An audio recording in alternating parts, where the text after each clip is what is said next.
Hey, what's happening guys? Luis here, and the Samsung Galaxy S9 and S9 Plus launch is coming up here on the 25th of February, and it's probably going to be one of the biggest releases of the year. Samsung promises a lot of really big changes for this one, so I'm really excited to see what they're going to come up with.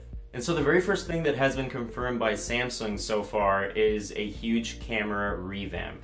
Their slogan for the Unpacked event this year is the camera reimagined. There's been a few recent leaks that point to a new rear 12 megapixel camera with a crazy f1.5 aperture, which will be insanely good for low light shots, and also dual 8 megapixel selfie cameras. We might also see a new super slow motion video and possibly the first smartphone camera with HDR video recording. Obviously, the camera is a feature that, a lot of people get excited about, and with smartphone cameras getting better every year, you can definitely expect the same from the S9. Now, everyone's also probably wondering how it's gonna look compared to the S8, and there's actually been quite a few recent leaks that show renders from legitimate companies like Dbrand. Now, as you can see here, the most noticeable changes are the fingerprint scanner being underneath the camera here instead of on the side, and smaller bezels, which will actually give it a 90% screen to body ratio.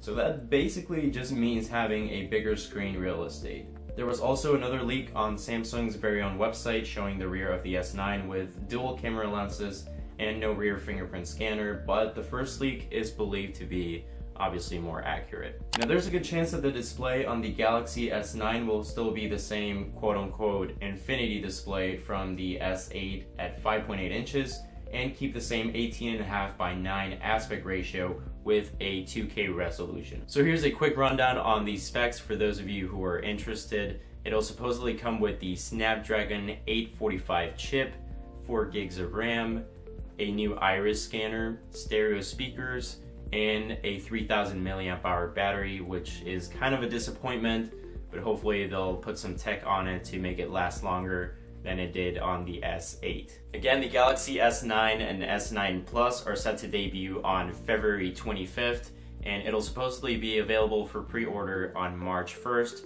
for around $700 all the way to $1,000 depending on the model. And I'll be making a more separate, sort of detailed video once the phone comes out, so stay on the look for that. And thank you guys as always so much for watching. I appreciate it, and I'll see you guys on the next one.